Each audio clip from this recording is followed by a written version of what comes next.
Hello friends, আসসালামু আলাইকুম। Digital marketing full course in বাংলার ষষ্ঠ ক্লাসে আপনাদের সকলকে স্বাগতম। আশা করি সকলে ভালো আছেন। একটি গুগল সার্চ অ্যাড বা পিপিসি অ্যাড রান করার জন্য আজকের ক্লাসে আমরা কিওয়ার্ড রিসার্চ সম্পর্কে বিস্তারিত আলোচনা করব। চলুন আজকের ক্লাস শুরু করা যাক। কিওয়ার্ড রিসার্চ করার জন্য আমরা প্রথমেই আমাদের গুগল অ্যাডস অ্যাকাউন্টে চলে যাব। এজন্য আমরা গুগলে গিয়ে সার্চ করব ads.google.com। এরপরে এই ইন্টারফেসটি আসবে। এখান থেকে আমরা সাইন ইনে ক্লিক করব। সাইন ইনে ক্লিক করার পরে আমরা আমাদের অ্যাডস অ্যাকাউন্টের মেন ইন্টারফেসে চলে যাব। এখান থেকে কিওয়ার্ড রিসার্চ করার জন্য আমরা এই যে টুলস অপশন দেখতে পাচ্ছি, এই টুলস অপশনে যাব। এখান থেকে প্ল্যানিংয়ে যাওয়ার পরে এই কিওয়ার্ড প্ল্যানার এখানে ক্লিক করব। এরপরে এই ডিসকভার নিউ কিওয়ার্ড এখানে ক্লিক করব। দেখুন এখানে আমরা দুভাবে কিওয়ার্ড রিসার্চ করতে পারি। স্টার্ট উইথ কিওয়ার্ড মানে কিওয়ার্ডের মাধ্যমে, আর স্টার্ট উইথ ওয়েবসাইট মানে ওয়েবসাইটের মাধ্যমে। আমরা দুভাবেই কিওয়ার্ড রিসার্চ করা শিখব। চলুন প্রথমে আমরা কিওয়ার্ডের মাধ্যমে শিখি।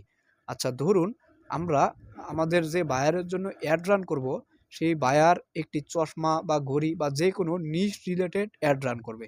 এখন ধরা যাক বায়ার একটি মোবাইল ফোন বিক্রেতা প্রতিষ্ঠান, তিনি মোবাইল ফোন বিক্রি করেন, তাহলে তিনি অবশ্যই মোবাইল ফোন নিয়ে একটি অ্যাড রান করবেন।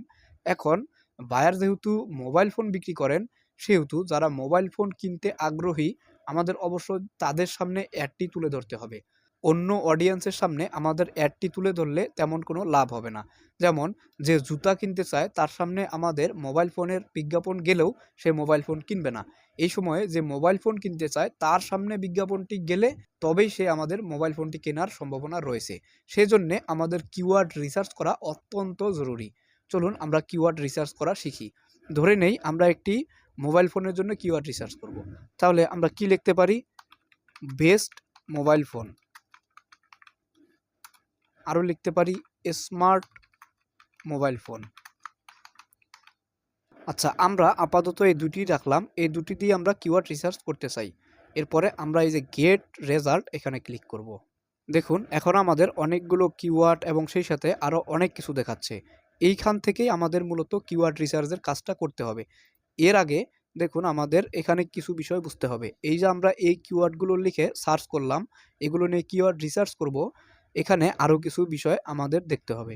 আমরা কোন দেশের জন্য কিওয়ার্ডটি রিসার্চ করতে চাই, যেমন এখানে সিলেক্ট করা আছে বাংলাদেশ। যদি আমরা বাংলাদেশের জন্য অ্যাডটি রান করতে না চাই, ধরেন আমরা ইউনাইটেড স্টেটের জন্য অ্যাডটি রান করব, তাহলে কি করব? তাহলে আমাদের অবশ্যই এখান থেকে বাংলাদেশ কেটে দিয়ে ইউনাইটেড স্টেট কান্ট্রি এটা এখান থেকে ইনক্লুড করে সেভ করতে হবে।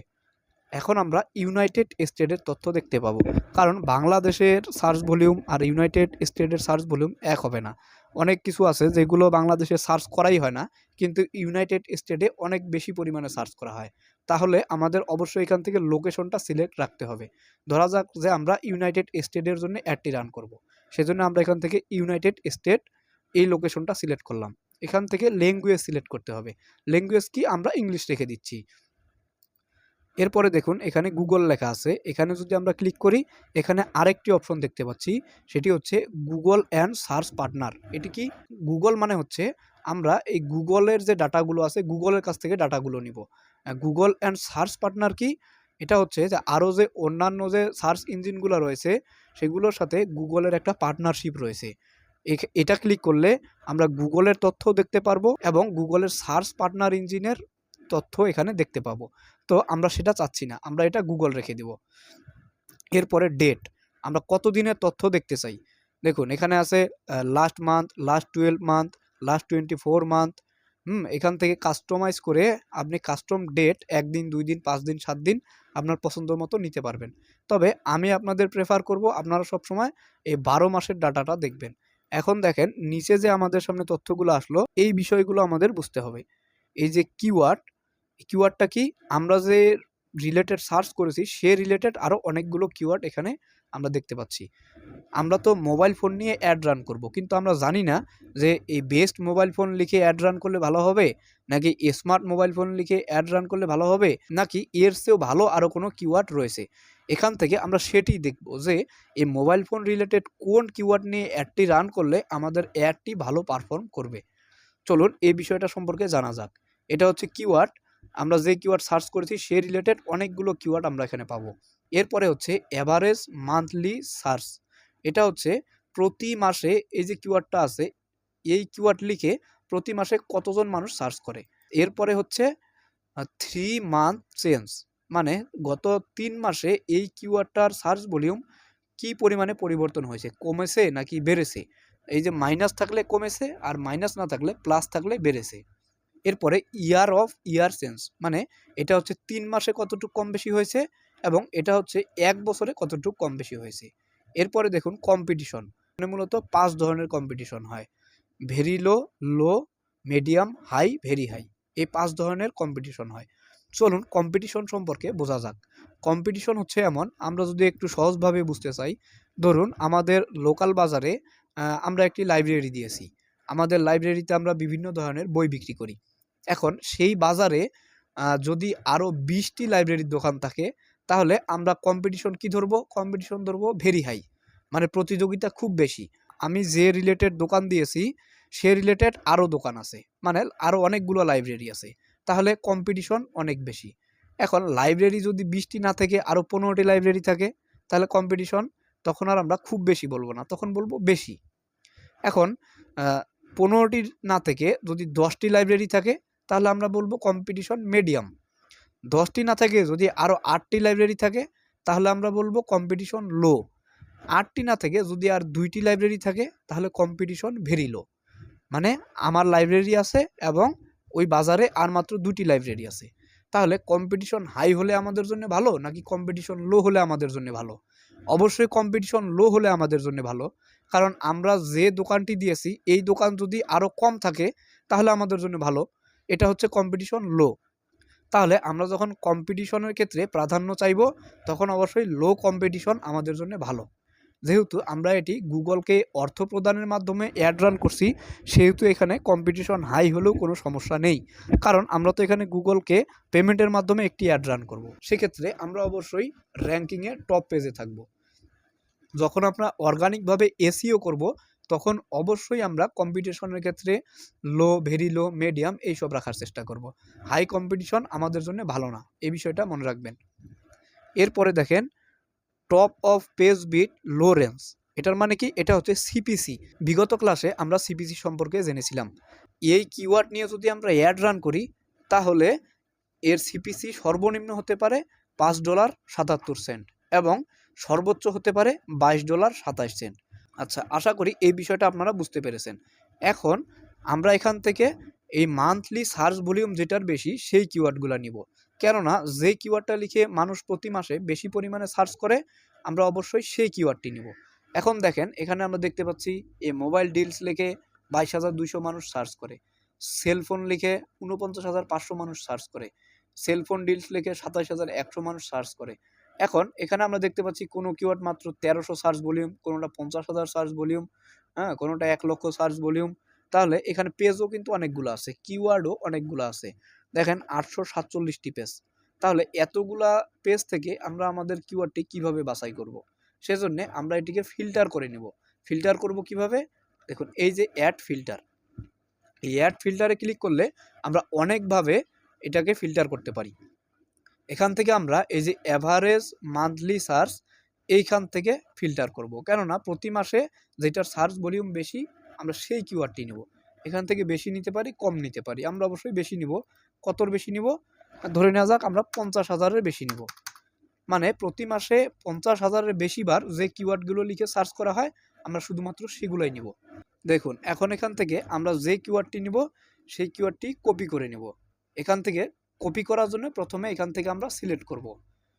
ধরা যাক এই কিওয়ার্ডগুলি আমাদের জন্য পারফেক্ট, এগুলো অবশ্যই আপনারা বেছে বেছে নেবেন। তাহলে এই কয়টা আমি নিলাম, 8টা কিওয়ার্ড সিলেক্ট করলাম। অবশ্যই আমাদের 8 থেকে 10টি কিওয়ার্ড নিতে হবে, বেশি কিওয়ার্ড নেওয়া যাবে না, কারণ আমরা যত বেশি কিওয়ার্ড নিব আমাদের কিন্তু অ্যাডের খরচটা তত বেড়ে যাবে।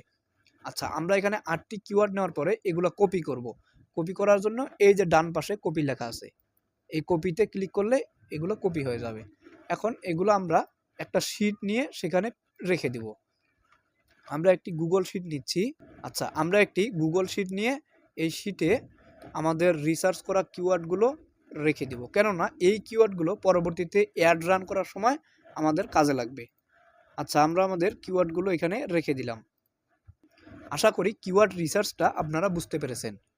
চলুন এবার ওয়েবসাইটের মাধ্যমে কিভাবে কিওয়ার্ড রিসার্চ করব সেটি দেখে নেই। এতক্ষণ তো আমরা কিওয়ার্ডের মাধ্যমে রিসার্চ করলাম। এখন আমরা ওয়েবসাইটের মাধ্যমে কিওয়ার্ড রিসার্চ করব। সেজন্য আমরা এখন এই স্টার্ট উইথ এ ওয়েবসাইটে ক্লিক করব। এখন দেখেন, ধরে নেওয়া যাক আমরা দারাজের জন্য একটি কিওয়ার্ড রিসার্চ করব। সেক্ষেত্রে দারাজ তাদের ওয়েবসাইটের লিঙ্কটি আমাদের দিয়ে বলল যে এই ওয়েবসাইট নিয়ে আমরা একটি অ্যাড রান করব। আমরা এখন দারাজের ওয়েবসাইটটিতে যাচ্ছি। এই হচ্ছে দারাজের ওয়েবসাইট। দারাজ কি করলো, তাদের যে পণ্যটির অ্যাড রান করবে সেই পণ্যটির লিঙ্কটি আমাদেরকে দিয়ে দিল এবং বলল যে এই পণ্যটির উপরে আমরা একটি অ্যাড রান করব। তাহলে আমরা এখন এটির উপরে কিওয়ার্ড রিসার্চ করব। এখন এটির মেন কিওয়ার্ড কি সেটি আমরা জানি না, তাহলে আমাদের জানারও প্রয়োজন নেই। আমরা এখন এখান থেকে এই লিঙ্কটি নিয়ে এই যে স্টার্ট উইথ এ ওয়েবসাইট এখানে পেস্ট করে দিব। এটি দেওয়ার পরে দেখুন এই যে ইউজ দ্য এন্টায়ার সাইট, এটা যদি রাখি, এটার মানে এই যে ওয়েবসাইটটা যে আছে এই পুরা ওয়েবসাইটের উপরে কিওয়ার্ড রিসার্চ হবে। মানে এটার ওয়েবসাইটটা কি, এটার ওয়েবসাইট হচ্ছে এই যে daraz.com, আর এটা হচ্ছে শুধুমাত্র একটি ল্যান্ডিং পেজ। তো আমরা এই পুরা ওয়েবসাইটের রিসার্চ করতে চাচ্ছি না, সেজন্যে আমরা এই ইউজ দ্য এন্টায়ার সাইটে ক্লিক করব না। এখানে ক্লিক করলে দেখেন এই যে www.daraz.com.bd, মানে এই ওয়েবসাইটের উপরে পুরা ওয়েবসাইটটার উপরে কিওয়ার্ড রিসার্চ হবে। আমরা সেটা চাই না, কারণ এই ওয়েবসাইটে আরও অনেক অনেক পণ্য রয়েছে। আমরা তো সেগুলা নিয়ে অ্যাড রান করব না, আমরা নির্দিষ্ট শুধু একটি পণ্য নিয়ে অ্যাড রান করব। সেজন্য আমরা এখানে ইউজ অনলি দিস পেজ, মানে আমরা যে লিঙ্কটি দিয়েছি শুধুমাত্র এই পেজটি নিয়ে কিওয়ার্ড রিসার্চ করব। এখন আমরা গেট রেজাল্টে ক্লিক করব। দেখুন এখানে আমরা এইটা কি রিলেটেড পণ্য দিয়ে সার্চ করেছি, হেডফোন। এখন দেখুন এখানে আমরা হেডফোন বিষয়ক অনেক কিওয়ার্ড দেখতে পাবো। এখান থেকে একটু আগে যে আমরা যেভাবে ফিল্টার করেছি সেভাবে ফিল্টার করে যেটার মান্থলি সার্চ ভলিউম বেশি সেটা কপি করে নিয়ে এখানে রেখে দেবো, কেননা এই শিটটি পরবর্তীতে অ্যাড রান করার সময় আমাদের এই কিওয়ার্ডগুলো প্রয়োজন হবে। আচ্ছা, আমরা এই শিটটির একটি নাম দিয়ে দিচ্ছি, এটি দিলাম কিওয়ার্ড রিসার্চ। আচ্ছা, আশা করি কিওয়ার্ড রিসার্চ সম্পর্কে আপনারা সকলেই সুস্পষ্ট ধারণা পেয়েছেন। চলুন এর পরের টপিক সম্পর্কে আলোচনা করা যাক। এর পরের টপিক কি, ফরকাস্ট। এখন আমরা ফরকাস্ট সম্পর্কে আলোচনা করব। আচ্ছা, ফরকাস্ট কি? ফরকাস্ট হচ্ছে পূর্বাভাস। যেমন আমরা বিভিন্ন আবহাওয়া অধিদপ্তর থেকে বিভিন্ন বার্তা পাই যে আগামীকালকে ঝড় হতে পারে বা আগামী 2-3 দিন রোদ হতে পারে। এটাই হচ্ছে ফরকাস্ট, মানে পূর্বাভাস। ঠিক আবহাওয়ার যেমন পূর্বাভাস আমরা শুনতে পাই, ঠিক সেভাবে আমরা যে অ্যাডটি রান করব এই অ্যাডটিরও পূর্বাভাস দেখতে পাবো।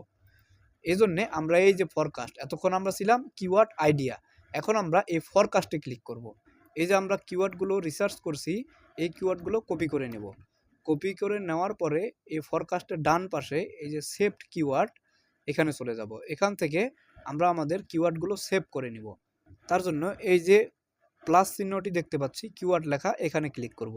এখানে ক্লিক করার পরে আমরা আমাদের কিওয়ার্ডগুলো এখানে পেস্ট করে দেব। এরপরে এই কিওয়ার্ডগুলো অবশ্যই প্রতিটা নিচের লাইনে দিতে হবে। এরপরে এখান থেকে আমাদের একটা নেম দিতে হবে। আমরা একটা নেম, যে কোনো নেম দিয়ে দিচ্ছি। এরপরে ক্রিয়েট। এখন দেখেন এই কিওয়ার্ডগুলো কিন্তু আমাদের সেভ হয়েছে। এখন এখানে আমরা সেভ দিব। এই কিওয়ার্ডগুলো কিন্তু আমাদের সেভ থাকলো। এখন আমরা ফরকাস্ট দেখার জন্য এই ফরকাস্টে চলে আসব। আসার পরে এখন দেখেন এখানে আমরা এই যে ফরকাস্ট দেখতে পাচ্ছি। আমরা কত দিনের ফরকাস্ট দেখব? দেখেন এখান থেকে আমরা আমাদের লোকেশন সিলেক্ট করব। এই কিওয়ার্ডগুলো আমি ইউনাইটেড স্টেটের জন্য রিসার্চ করেছি, সেজন্য আমি ইউনাইটেড স্টেট সিলেক্ট করলাম, বাংলাদেশটাকে কেটে দিলাম, সেভ। এখান থেকে আমরা গুগল রাখছি, কত দিনের তথ্য আমি দেখতে চাই। এখান থেকে দেখেন নেক্সট 1 মান্থ, আমরা যদি 1 মাসের জন্য অ্যাড রান করি তাহলে 1 মাস রাখবো। যদি এর চেয়ে কম দিনের জন্য অ্যাড রান করি, যত দিনের জন্য অ্যাড রান করবো আমরা সেটা এখান থেকে সিলেক্ট করব। আমি ধরে নিচ্ছি আমরা 1 মাসের জন্য অ্যাড রান করব, আমি 1 মাস রেখে দিলাম। এখন দেখেন এখানে আমরা ফরকাস্ট দেখতে পাচ্ছি, মানে পূর্বাভাস দেখতে পাচ্ছি। দেখুন এখানে কি লেখা আসছে, দেখুন your plan can get 2.5K clicks for $930 with a $30 average daily budget. মানে প্রতিদিন যদি আমরা $30 করে বাজেট রাখি তাহলে আমাদের $930 খরচ হবে এবং আমরা 2500 ক্লিক পাবো। দেখুন আমাদের ক্লিক আসবে 2.5K, ইমপ্রেশন আসবে 41K, খরচ হবে $930, সিটিআর 6.1%, এভারেজ সিপিসি 38 সেন্ট। আশা করি এই বিষয়টি সম্পর্কে বুঝতে পেরেছেন। এখন আমরা যদি মনে করি যে আমার ডেইলি বাজেট $30 না, আমি ডেইলি বাজেট $20 রাখবো, তাহলে কি হয় দেখেন আমাদের এখন খরচ হবে $620 এবং ক্লিক আসতে পারে 2.1K। দেখেন সব কিন্তু এখন পরিবর্তন হয়েছে। আমি যদি এখান থেকে ডেট চেঞ্জ করে দিই তাহলে আবার পরিবর্তন আসবে। তবে এখানে যেটা দেখাচ্ছে এক্স্যাক্টলি যে সেটাই আসবে তা না, একটু কম বেশি অবশ্যই হবে। তবে কম হওয়ার সম্ভাবনা খুব কম। এখানে যতগুলো দেখাচ্ছে সবসময় এর চেয়ে বেশিই হয়। এই যে 2.1K ক্লিক দেখাচ্ছে, এর চেয়ে অনেক বেশি ক্লিক হবে। ইমপ্রেশনও এর চেয়ে অনেক বেশি হবে। আচ্ছা এখন দেখেন আমরা যদি আরেকটা আইডিয়া নিতে চাই যে আমাদের কনভারসেশন কেমন হবে, মানে আমরা যে বিক্রি করব, আমাদের পণ্যটি যে বিক্রি করব, আমাদের বিক্রি কেমন আসতে পারে, তাহলে এই প্লাস চিহ্নর এখানে ক্লিক করব এবং এখানে একটি পার্সেন্টেজ দেব। মানে আমরা শতকরা একটি ধারণা দিতে পারি যে আমাদের 4% বিক্রি হতে পারে। 100 জন দেখলে 4 জন হয়তো বা আমাদের পণ্যটি নিবে। তাহলে আমাদের কতটি কনভারসেশন হতে পারে? দেখেন আমাদের 83টি কনভারসেশন হতে পারে। যদি আমরা $20 প্রতিদিন করে বাজেট দেই তাহলে আমাদের 30 দিনে 83টি কনভারসেশন হতে পারে। আশা করি কিওয়ার্ড রিসার্চ এবং ফরকাস্ট সম্পর্কে আপনারা বিস্তারিত ধারণা পেয়েছেন। আপনাদের কোনো জায়গাতে বুঝতে যদি কোনো প্রকার সমস্যা হয় তবে অবশ্যই আমাদের ফেসবুক গ্রুপে আপনার সমস্যার বিষয়ে পোস্ট করবেন। আমরা সরাসরি আপনার সমস্যার সমাধান দেব। আগামী ক্লাসে আমরা একটি গুগল সার্চ অ্যাড বা পিপিসি অ্যাড তৈরি করা শিখব। আগামী ক্লাস দেখার আমন্ত্রণ রইল। ততক্ষণ পর্যন্ত সকলে ভালো থাকবেন, সুস্থ থাকবেন। আল্লাহ হাফেজ।